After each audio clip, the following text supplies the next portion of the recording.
Ambassador Olivia Tran gazed through the panoramic windows of Orion Station, watching the slow dance of starships against the backdrop of countless stars. The immense structure rotated gently, maintaining its artificial gravity as it hung at the nexus of 15 interstellar highways, pathways of manipulated spacetime that connected the most powerful civilizations in this sector of the galaxy. "Quite the view, isn't it?" said Min Kai, stepping beside her. The chief science officer's uniform bore the emblem of Earth's United Planetary Council, a blue globe encircled by olive branches and a single orbital ring. "It would be more impressive if we were allowed to stay," Olivia replied, her voice betraying a hint of the tension she'd been carrying since their arrival 3 days ago. Min nodded, his expression thoughtful. At 42, he was considered young for his position, but his brilliance in quantum mechanics and ecological restoration had made him indispensable to Earth's diplomatic mission. "The preliminary sessions haven't gone well, I take it." "That's putting it mildly." Olivia turned from the window, her diplomatic uniform crisp despite the long hours of negotiations. "The Archon delegation has been openly hostile. Their representative, Thrawn, keeps bringing up Earth's history of warfare and environmental damage as evidence we're insufficiently civilized for membership." "Ironic, considering the Archons terraformed 3 planets into uninhabitable wastelands during their imperial expansion," came a new voice. And Bin approached them, her military posture unmistakable even in the formal diplomatic attire that had replaced her usual uniform. As Earth's military advisor, she had insisted on joining the mission, despite Olivia's initial reluctance to include any martial presence. "Careful with such observations." "And," Olivia cautioned, glancing around the observation deck, "we don't know who might be listening." And Bin's expression remained impassive, but she gave a slight nod. At 38, the veteran of Earth's peacekeeping force had survived enough interplanetary conflicts to develop a healthy paranoia. "The station's security protocols are impressive, but not impenetrable. I've detected at least 3 different scanning frequencies directed at our quarters since our arrival." Min raised an eyebrow. "Illegal surveillance?" "Not technically, just pushing the boundaries of diplomatic courtesy." And Bin replied, "Nothing I wouldn't expect during high-stakes negotiations." Olivia checked her communication band. Earth Standard Time showed 0600. "The Council reconvenes in 2 hours. We should prepare for today's session." She gestured toward the corridor leading to their assigned quarters. "Min, have your team finalized the Sustainable Development Report?" "Almost. We're incorporating the latest data from the Amazon Restoration Project and the Atlantic Ocean Cleanup Initiative. The numbers are impressive. Carbon neutral on all continents. Ocean acidity back to pre-industrial levels." "Good. We'll need every advantage." Olivia's pace quickened as they moved through the station's curved corridors.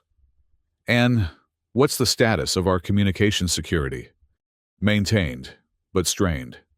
Someone, and I suspect the Dracor Empire, attempted to breach our encrypted channel to Earth last night. They didn't succeed, but they're persistent." "They're afraid," Olivia said, lowering her voice as they passed a group of towering sylphs, their gossamer forms shimmering in the station's artificial light. The ethereal beings nodded respectfully, one of the few species that had shown consistent support for Earth's petition. "Afraid of what?" Min asked once they were alone again. "Change," Olivia replied. "Earth represents something dangerous to the established powers, a rapidly advancing civilization that solved problems they're still struggling with. Our recovery from environmental catastrophe, in particular, threatens certain economic models. They reach their suite, a modest set of rooms compared to the lavish accommodations of older council members, but functional. Inside, the rest of Earth's delegation was already at work. Screens displayed data streams, treaty drafts, and historical precedents for admission to the Galactic Council."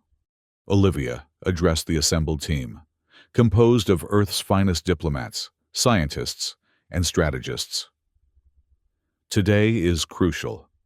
The preliminary vote on our observer status happens at the end of the session. We need to counter the narrative that humanity is too volatile, too unpredictable for inclusion. A young diplomat raised her hand. Ambassador, rumors are circulating that the Trade Federation is wavering in their support. Without them, we don't have the votes. Olivia nodded grimly. I've heard the same. Their representatives have been pressured by the Archon-Dracor alliance. We need to offer something compelling, something that demonstrates Earth's value to the galactic community. Perhaps it's time for the contingency plan, Bin suggested quietly. All eyes turned to her. That's premature, Olivia responded, though her tone lacked conviction. We should exhaust conventional channels first. With respect, Ambassador, Bin persisted. Conventional channels are being systematically closed to us. The communication interference is increasing. Soon, we may not be able to implement the contingency even if we wanted to. Min, who had been silent, looked up from his datapad. My team is ready if you give the order. The network has been tested and is functional. Olivia surveyed the room, reading the mixture of determination and anxiety on the faces of her team. A century after humanity's first detection of signals from beyond the solar system, they stood at the threshold of either inclusion in or exclusion from the galactic community. The stakes couldn't be higher. Let's proceed with a diplomatic approach today, she decided. But prepare the contingency. If the vote goes against us, we'll need to act quickly. The council chamber was a marvel of alien architecture, a vast hemispheric room with concentric rings of seating ascending from a central podium. Each delegation occupied a section appropriate to their physiological needs, from the aquatic tanks of the Mirish to the high-gravity platforms of the Dracor. Earth's delegation took their modest position in the outermost ring, the traditional place for petitioners. Olivia stepped forward to the speaker's platform as the session began, facing the inner circle where the 15 full council members sat. The presider, a sylph elder, whose translucent form seemed to shimmer with internal light, formally opened the proceedings. The council recognizes Ambassador Olivia Tran of Earth. Olivia stood straight, her voice clear and steady as it was amplified throughout the chamber. Honored members of the Galactic Council, I come before you to continue Earth's petition for observer status. As detailed in our submission, humanity has overcome the challenges that once threatened our civilization. We have eliminated armed conflict between nations, reversed climate damage, and established a unified planetary government dedicated to peaceful exploration and exchange. She gestured, and holographic displays appeared before each delegation, showing Earth's transformation over the past century, from a planet of competing nations and environmental crises to a unified, sustainable civilization reaching for the stars. Our technological advancements in renewable energy, ecological restoration, and medical science offer valuable contributions to the galactic community. She continued, We seek not dominance, but partnership, not advantage, but mutual growth. As she concluded her presentation, murmurs rippled through the chamber, some approving, others skeptical. The presider acknowledged her with a graceful gesture before opening the floor for responses. Predictably, Thrawn of the Archon Empire was the first to rise. The massive reptilian being's scales glinted metallically under the chamber lights as he moved to the central podium. The Archon Empire acknowledges the presentation of Earth's delegate, he began, his translated voice rumbling through the chamber. However, we must question the suitability of human inclusion at this time. The historical record shows a species with a profound tendency toward violence, territorial aggression, and environmental mismanagement. Holographic images countered Olivia's presentation: ancient battlefields, polluted landscapes, species extinction events. While recent progress is noted, Thrawn continued, A mere century of relative peace and environmental responsibility is insufficient to demonstrate lasting change. The Council must consider the potential disruption to galactic stability should humanity revert to its more primitive tendencies. Murmurs of agreement came from several delegations, particularly the Dracor Empire and the hegemony of Vex. Olivia maintained her diplomatic composure, though she felt a flash of indignation. The Archons were deliberately showcasing Earth's distant past while ignoring their own imperial conquests from just 3 centuries ago. The presider recognized other speakers. The Trade Federation representative, a being of living crystal whose facets caught and reflected light in hypnotic patterns, spoke in measured tones about the economic potential of human markets, but expressed concern about Earth's independent technological development. While we acknowledge the value of trade with Earth, the crystalline being stated, we must consider whether unregulated human advancement might destabilize established economic frameworks. The session continued for hours, with various members raising concerns or offering qualified support. The Sylphs remained Earth's strongest advocates, praising human artistic expression and philosophical thought. The Mirish, though cautious, acknowledged humanity's rapid adaptation to challenges. As the preliminary vote approached, Olivia could see they were losing ground. The Trade Federation's wavering support was the final blow. Without them, Earth's petition would fail. When given a final opportunity to address the Council, Olivia stepped forward with renewed determination. Honored Council members, I hear your concerns about Earth's readiness for inclusion. I understand your caution, but I must ask, is exclusion truly in the best interest of galactic harmony? Earth will continue to develop, to explore, to reach outward. Would it not be better to guide that journey through partnership, rather than isolation? She paused, making eye contact with key delegations. We do not ask for full membership today, merely observer status, a chance to learn, to contribute, to demonstrate our commitment to peaceful cooperation. Rejection now may foster the very instability you fear. Her words appeared to resonate with some members, but Throne's faction remained unmoved. As the Council prepared for the preliminary vote, Olivia exchanged a glance with Anbin and Minkai. A subtle nod passed between them. The vote, when tallied, was devastating but not unexpected. 9 against, 5 in favor, 1 abstention. Earth's petition for observer status was denied. The presider's voice held a note of regret. The Council has spoken. Earth's petition is denied at this time. The human delegation may reapply after a standard cycle of 50 stellar years. 50 years. Half a century of isolation from the galactic community. Olivia acknowledged the decision with diplomatic grace, but her mind was already shifting to their contingency plan. As they left the chamber, whispers followed them. Some sympathetic, others satisfied. The message was clear.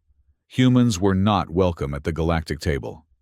Back in their quarters, Earth's delegation gathered in somber silence. The news would soon reach Earth, where billions had watched the proceedings with hope and anticipation.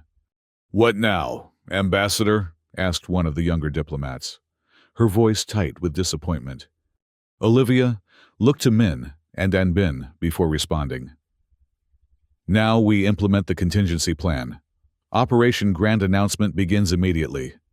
Anbin straightened, military precision returning to her posture. "I'll secure our communications and prepare the defensive protocols. Once we activate, we'll likely face immediate reaction from station security." Min was already activating a secure terminal. "My team is standing by. The quantum network is ready." "What exactly is this contingency?" asked the young diplomat, confusion evident on her face. Olivia's expression was resolute. "Something unconventional. Something the Council doesn't expect from the supposedly predictable humans." She turned to address the entire team. "What we're about to do skirts several diplomatic protocols, but remains within the bounds of galactic law. I take full responsibility for the consequences."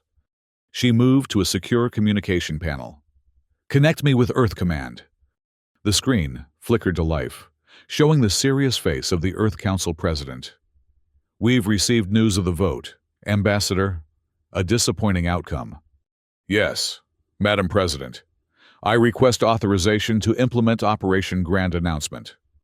There was a momentary pause before the president nodded. Authorization granted. Godspeed, Ambassador. The connection ended, and Olivia turned back to her team. We have 6 hours before we must depart the station. Let's make them count. While most of the delegation began the formal process of preparing for departure, Olivia, Min, and Unbin retreated to a secure inner room. Min activated a device that generated a counter-surveillance field around them. The quantum network is our greatest secret, Min explained to Olivia. We discovered it 3 years ago beneath the Sahara. Evidence of ancient technology far beyond our current understanding. Not entirely beyond, Bin corrected. Dr. Kai's team has made remarkable progress in reverse engineering its capabilities. Min nodded. It appears to be a communication system using quantum entanglement on a scale we never thought possible. The network extends throughout this entire sector of the galaxy. Thousands of nodes on hundreds of worlds, all linked instantaneously. And the council races don't know about it, Olivia asked. They may know it existed once, but they believe it's defunct. And Bin replied, We've detected attempts to access similar technology, but no one has successfully reactivated a node, except us. And we can use this to broadcast. What exactly? Olivia questioned. Min's expression brightened with scientific enthusiasm. Anything, voice, images, data, directly to every civilized world in the sector, bypassing all conventional communication channels and controls. A galactic announcement, Olivia murmured, understanding dawning. Directly to the people of every world, not just their representatives on the council. Exactly, and Bin confirmed. No filters, no diplomatic barriers, no censorship. Olivia considered the implications. This is a significant escalation. Once we do this, there's no going back. Earth has been patient, Ambassador. And Bin said firmly, We've followed their rules, presented our case through proper channels. They've made their position clear. Now it's time to make ours clear as well. What will we show them? Olivia asked, turning to Min. The truth, he replied simply.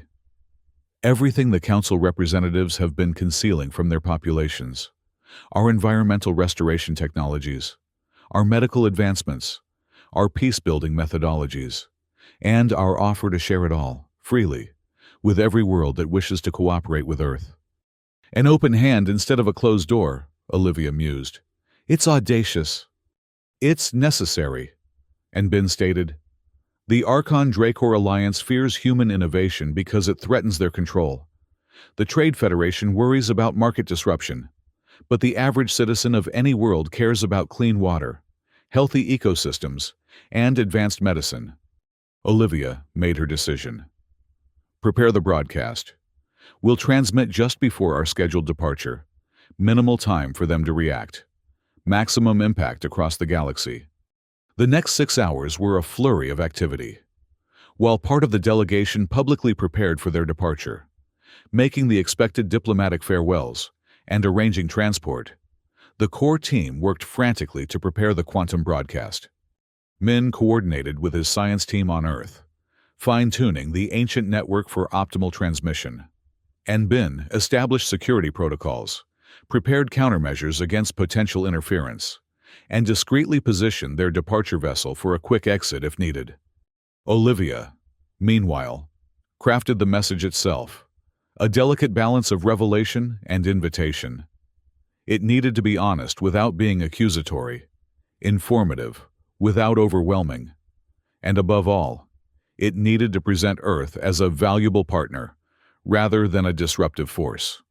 As the deadline approached, they gathered in their secure room for a final review of the broadcast package.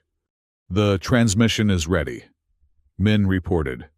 Once activated, It will simultaneously reach approximately 7,000 major population centers across 512 worlds. Security status? Olivia asked, turning to Enbin. Our departure clearance is confirmed. Station security shows no unusual activity directed toward us. Our vessel is prepared for immediate departure if necessary. She paused, her expression grave. However, once the broadcast begins, we should expect rapid response. We'll have perhaps 20 minutes before they identify the source. Olivia nodded, then looked at the final content package displayed on the screen before them. It included visual documentation of Earth's transformation, the healing of once-dead seas, the restoration of rainforests, the revitalization of barren lands. It showcased medical technologies that could cure diseases ravaging populations on frontier worlds. It detailed clean energy systems that could replace the polluting technologies still used on many Council planets. And it concluded with a simple, powerful message. Earth offered to share all of this, not through the controlled channels of the Council, but directly with any world that wished to establish independent relations. "It's time," Olivia said quietly. "Activate the network." Min entered a final sequence of commands. For a moment, nothing seemed to happen. Then a soft hum filled the room as ancient systems, dormant for millennia, surged to life. "Transmission commencing," Min reported, his voice barely containing his excitement. "Quantum entanglement stable. Signal strength at maximum." Throughout Orion Station, and across hundreds of worlds simultaneously, regular communications suddenly gave way to Earth's broadcast. On public screens, private devices, and official channels. Olivia's face appeared, speaking directly to the galaxy. "People of the galactic community," she began, her voice calm and measured. "I am Ambassador Olivia Tran of Earth. Today, our world was denied observer status by the Galactic Council. While we respect the Council's authority, we believe the peoples of the galaxy deserve to know what Earth offers to the interstellar community."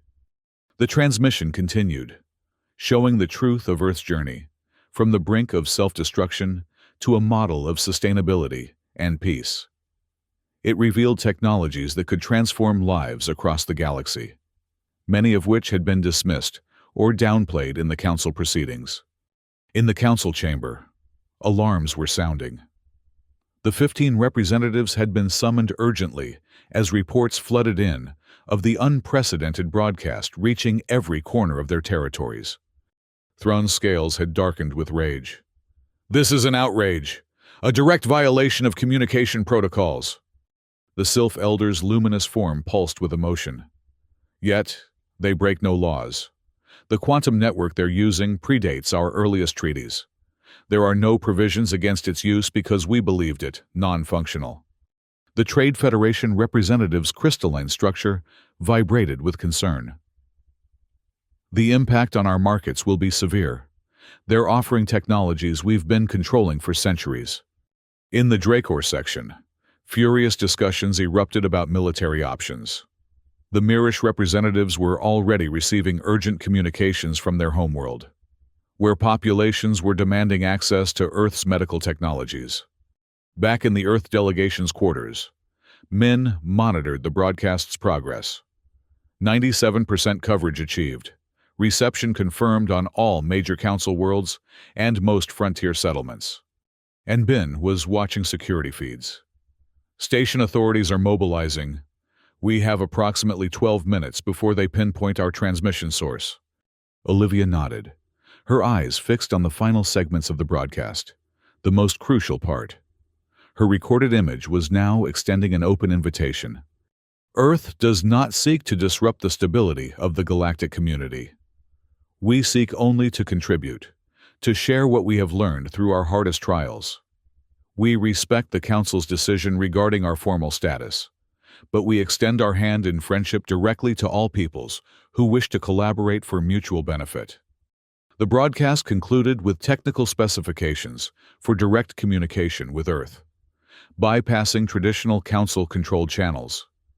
It was an unprecedented act of diplomatic disruption, offering every world the chance for independent relations, regardless of council approval. Transmission complete, Min announced as the quantum network powered down. Full delivery confirmed. Now we face the consequences, Olivia said quietly. Prepare for immediate departure. They had barely gathered their essential equipment when the door to their quarters chimed. And Bin moved to a security panel, her posture tense. It's a SILF delegation, she reported with surprise. Led by their council representative. Olivia exchanged glances with her companions. Allow them entry. The door slid open to reveal 3 luminous sylphs, their ethereal forms pulsing with colors that suggested excitement rather than anger. Ambassador Tran, the lead sylph began, its melodious voice translated through the station systems. The council has called an emergency session. Your presence is requested, not demanded, but requested. To what purpose? Olivia asked cautiously. Your broadcast has changed circumstances, the sylph replied. Several delegations are receiving urgent communications from their homeworlds. The council presider believes immediate discussion is preferable to hasty departures. Olivia considered the request. We will attend, but our departure vessel remains prepared, and I insist that Dr. Kai and Security Advisor Anne accompany me. Of course, the sylph agreed, a ripple of what might have been amusement passing through its luminous form. The council is most interested in hearing from all architects of this unprecedented communication. The emergency council session was unlike any Olivia had witnessed. The ordered protocols had given way to a chaotic energy. Several representatives were engaged in heated discussions with their homeworld governments through private channels. Others huddled in small groups, strategies being hastily revised. When the presider called for order, the chamber gradually quieted, all attention focusing on the Earth delegation, now positioned at the central podium. Ambassador Tran, the presider began, the Council has witnessed your direct appeal to the peoples of the galactic community. This action, while unorthodox, has precipitated a situation requiring immediate address. Olivia stood tall, flanked by Min and Anbin. Earth respects the Council's authority, but felt compelled to share our true capabilities and intentions with the wider galactic society. Thrawn of the Arkan Empire surged forward. This was a deliberate circumvention of established protocols. The humans have demonstrated exactly why they cannot be trusted within the galactic community. With respect, Anbin interjected, her military bearing unwavering under the reptilians' glare. Earth utilized technology predating the Council's formation. No laws were broken.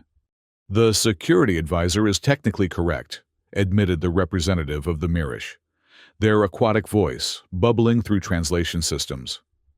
More pertinently, my government is already receiving thousands of petitions from our medical communities requesting immediate dialogue with Earth regarding the cellular regeneration technologies displayed in the broadcast.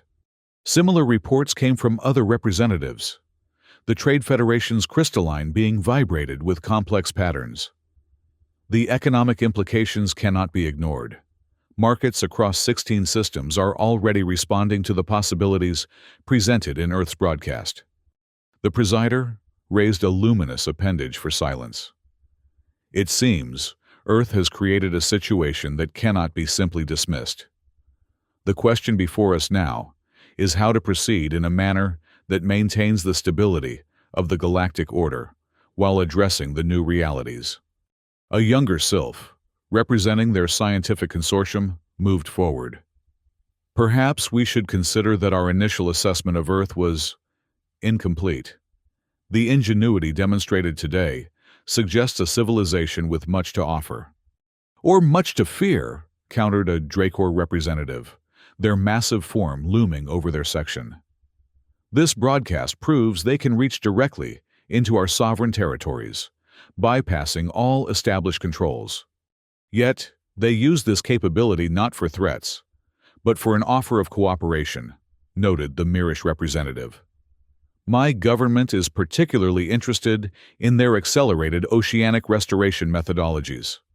The debate continued, more passionate and honest than any previous council session Olivia had witnessed. The careful diplomatic facades had cracked, revealing genuine concerns and interests beneath. Eventually, the presider called for a recess to allow delegations to consult with their governments. As the council members dispersed, Olivia led her team to a side chamber allocated for their use. "We've disrupted their comfortable consensus," and Ben observed once they were alone. "But the reaction seems more chaotic than hostile." "That's because we offered solutions, not threats," Min replied. "The quantum broadcast reached populations suffering from problems their governments haven't solved. Polluted worlds, resource scarcity, medical crises. We've created public pressure they can't easily dismiss." Olivia was reviewing updated communications from Earth. The response has been overwhelming. 17 worlds have already initiated direct contact through the channels we provided, bypassing council protocols entirely. "What's our next move?" and Ben asked. "We negotiate," Olivia said firmly. "But from a position of strength now, not supplication. If the council won't grant us observer status, we'll establish bilateral relationships with individual worlds. Eventually, they'll have to recognize our place in the galactic community." When the council reconvened, there was a palpable shift in the chamber's energy. The presider called the session to order, with a gravity that hadn't been present before. "This council faces an unprecedented situation," the Sylph Elder began. "Earth's direct communication to our populations has created complications for many member worlds. After consultation with our respective governments, we must now address these new circumstances." The Trade Federation representative was the first to speak.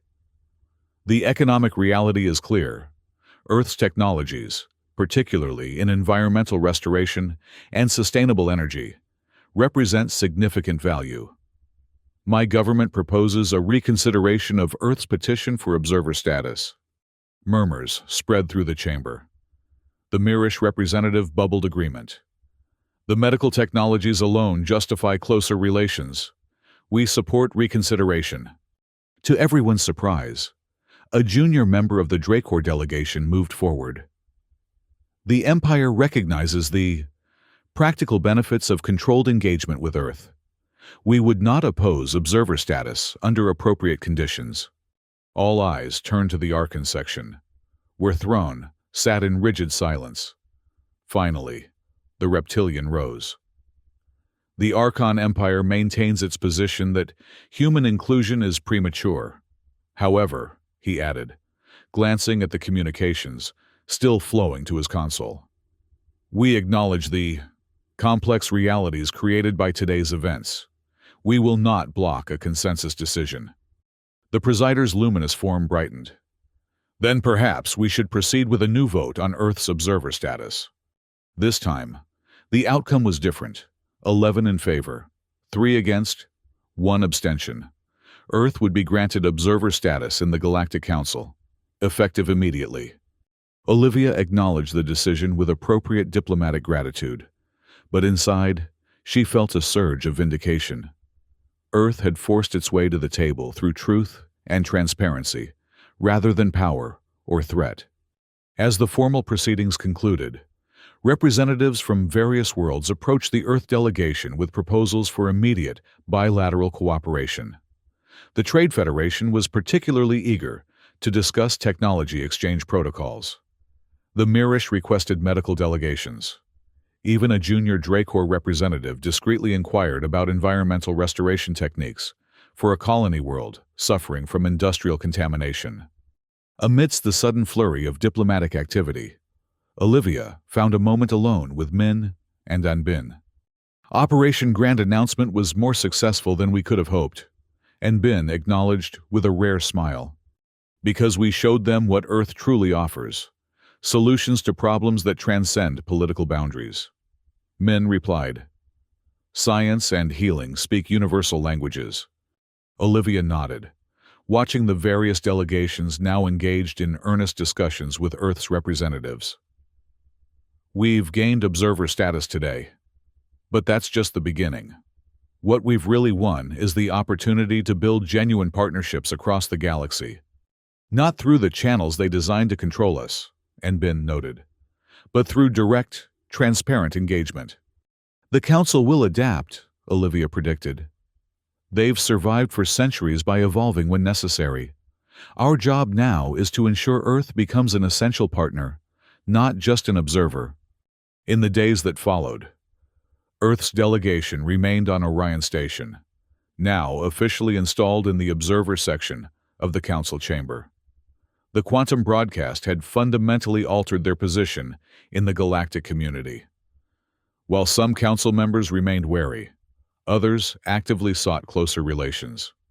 Min Kai led a series of technical exchanges, sharing Earth's environmental restoration methodologies with interested worlds. His team's presentation on carbon sequestration technologies drew representatives from 27 planets, including several frontier worlds not formally represented on the Council. The process requires minimal adaptation for different atmospheric compositions, he explained to an attentive audience. We've successfully implemented variations on Mars and Venus in our home system. The questions came rapid fire, genuine scientific curiosity replacing diplomatic posturing. Min thrived in this environment, his natural enthusiasm for knowledge sharing evident in every detailed explanation. Meanwhile, Bin found herself engaged in unexpected diplomatic functions. Several security chiefs from Council worlds approached her privately, interested in Earth's conflict resolution protocols. The Dracor, in particular, faced growing insurrection on their resource-depleted colonial worlds. Our approach integrates economic restructuring with cultural autonomy, Bin explained to a Dracor security commander, carefully avoiding any suggestion that Earth was interfering in their internal affairs. The methodology focuses on sustainable solutions rather than military suppression. The commander, a massive being whose scarred exoskeleton testified to a lifetime of combat, considered her words with surprising thoughtfulness. Your world's transition from competing nation-states to unified governance without total war is noteworthy. Perhaps there are alternatives to our traditional approaches. Olivia, for her part, found herself at the center of a diplomatic whirlwind. The quantum broadcast had elevated Earth from petitioner to potential partner in a single stroke. Even Throne of the Arkan Empire had requested a private meeting, ostensibly to clarify misunderstandings. Their conversation, held in a neutral meeting room with views of the docking bays, was tense but substantive. Your broadcast was reckless. Ambassador, Thrawn began, scales shifting with barely contained emotion. It disrupted carefully maintained balances across multiple systems. It revealed truths that should have been shared long ago, Olivia countered calmly. The peoples of the galaxy deserve access to technologies that can improve their lives and heal their worlds. Thrawn's vertical pupils narrowed. The Council has always regulated technology transfer to ensure stable implementation and to maintain certain economic and political advantages, Olivia added. When Throne didn't deny this, she continued, Earth understands the importance of stability. We're not offering unrestricted access to all technologies, only those that address fundamental needs without creating security concerns.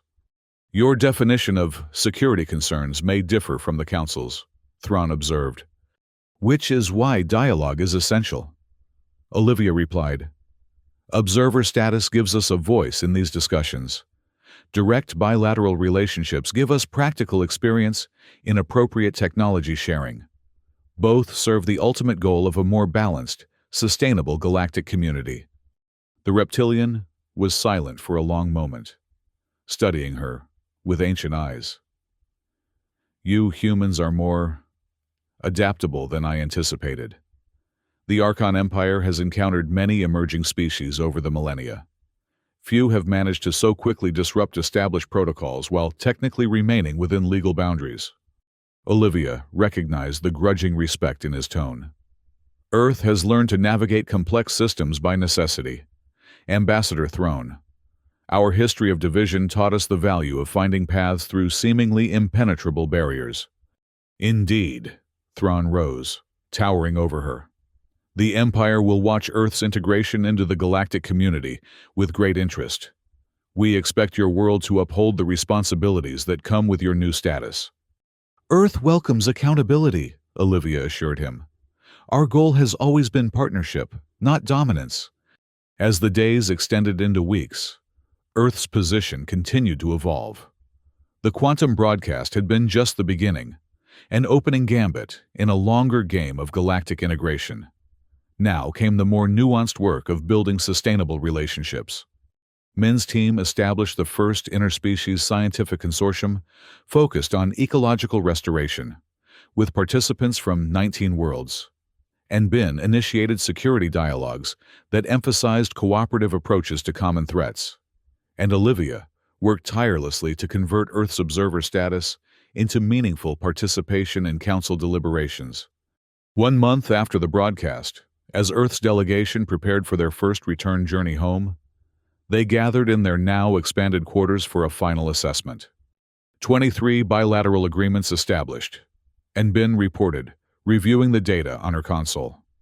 15 technology exchange protocols initiated, 9 medical partnerships formalized, and perhaps most significantly, 4 frontier worlds have requested Earth's assistance with mediation in regional disputes. The quantum network, Olivia asked, turning to Min. Secure and maintained, he confirmed. Though we've agreed to use it only in consultation with our new partners, as a gesture of good faith. Olivia nodded, satisfaction evident in her expression. Earth has achieved more in 1 month than we might have accomplished in years of traditional diplomatic engagement. Because we chose transparency over protocol, and Bin observed. A risky strategy, but effective. The risk was calculated, Olivia replied. We understood that what Earth offers, practical solutions to real problems, would transcend political barriers if properly presented. Min looked up from his console with a thoughtful expression. It's interesting to consider how this might change the Council itself over time. Several younger members have already approached me about reforming technology transfer protocols. Change is inevitable, Olivia said. Our goal was never to dismantle the Council, but to help it evolve into a more inclusive, responsive body. And Bin's console chimed with an incoming message. The presider requests your presence before our departure. Ambassador, alone. Olivia raised an eyebrow but nodded. I'll meet you both at the vessel in 1 hour. The presider's private chamber was located in the heart of the station, a serene space filled with living light that seemed to emanate from the Sylph Elder's own luminous form. Ambassador Tran, the presider greeted her, gesturing toward a seat designed to accommodate human physiology. Thank you for indulging this final conversation before your departure. Olivia sat curious about this unexpected meeting. It's my honor, presider. The ancient being's form shifted in patterns that Olivia had learned to recognize as contemplative. Your world has achieved something remarkable in these past weeks. Not merely observer status, but genuine influence. Earth seeks only constructive engagement, Olivia replied diplomatically. A ripple of what might have been amusement passed through the presider's luminous body. Your broadcast was anything but conventional engagement, Ambassador. It was a calculated disruption of established order. Before Olivia could respond, the Sylph continued. I do not say this in condemnation. Rather, in appreciation of its elegance. This was unexpected. You approve of our actions. The Council has existed for 12 millennia. Ambassador Tran. In that time, it has faced many challenges, wars, ecological disasters, civilizational collapses. It has survived by adapting, however reluctantly. The presider's voice took on a more personal tone. Some of us have long believed that the current balance of power had become overly rigid, resistant to necessary evolution. Olivia considered this carefully. You're saying our disruption was welcome, at least to some? The quantum network you reactivated was not unknown to all of us. the presider replied obliquely. Its existence has been preserved in certain historical records accessible to a few. That humans would discover it, understand it, and utilize it so effectively was unexpected, but not unwelcome. The implications were startling. You anticipated something like this. Not specifically, the sylph clarified, but the potential for a significant disruption from an emerging species has been theorized. Earth simply proved more creative in its approach than most had predicted. Olivia found herself reassessing much of what had transpired. And now? What does the Council truly expect from Earth going forward? Balance, Ambassador, the presider said simply. Your world has demonstrated remarkable ability to heal itself and to develop technologies that address fundamental needs. The galaxy contains many worlds still suffering from resource depletion, pollution, conflict. Earth's methodologies offer alternatives to the extractive approaches that have dominated for too long. But such alternatives threaten certain established interests, Olivia noted. Indeed, which is why your path forward requires both boldness and diplomacy, qualities your world has demonstrated in abundance. The presider's form brightened. Observer status is merely the beginning. How Earth navigates the complexities of galactic politics in the coming years will determine much about the future stability of this sector. A significant responsibility, Olivia acknowledged. One I believe humanity is prepared to bear. The presider replied, Your species' adaptability, creativity, and resilience are precisely the qualities the Council needs as it faces new challenges. As their conversation concluded, and Olivia prepared to depart, the presider offered a final observation. The quantum network you utilized, it was not built by any civilization currently represented on the Council. Its creators vanished long ago, leaving only their technology behind. Perhaps there is symmetry in humanity, being the ones to reawaken it after so many millennia. Olivia considered this as she made her way to the docking bay, where Earth's vessel awaited. The implications were profound, not just for Earth's immediate future, but for the longer trajectory of galactic civilization. Min and Anbin were waiting at the boarding ramp, supervising the final loading of equipment and data archives. Productive meeting? Anbin inquired, noting Olivia's thoughtful expression. Illuminating, Olivia replied. It seems our disruption was not entirely unwelcome in certain quarters. Min looked up from his inventory checklist. Political factions within the Council? Something more fundamental, Olivia said. A recognition that systems must evolve or stagnate. Earth represents an evolutionary catalyst they've been anticipating. In some form, Anbin considered this with her typical strategic assessment. Which means our position remains delicate, both opportunity and risk. As with all significant change, Olivia agreed. She gazed out the viewport at the vast expanse of stars beyond the station. We returned to Earth having achieved our primary objective, but with a much greater responsibility than we anticipated. To help guide the evolution of galactic governance, Min said, understanding dawning in his expression. Without overreaching or threatening the stability the Council has maintained for millennia, Olivia added. A delicate balance indeed. As their vessel detached from Orion Station and prepared for the jump to the Earth-Sol transport corridor, Olivia stood at the main observation window.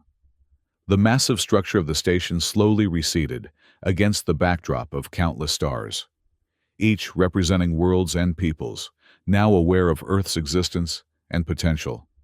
The quantum broadcast had forced open a door that the Council had tried to keep closed. Now, humanity had to demonstrate it could step through that door with wisdom as well as determination. Course set for Earth, reported the pilot. Preparing for transit. Olivia nodded, her gaze still fixed on the stars. The grand announcement had changed everything, not just for Earth, but potentially for the entire galactic community. What had begun as a desperate gambit for inclusion had evolved into something far more significant. the beginning of a transformation that would span worlds and generations.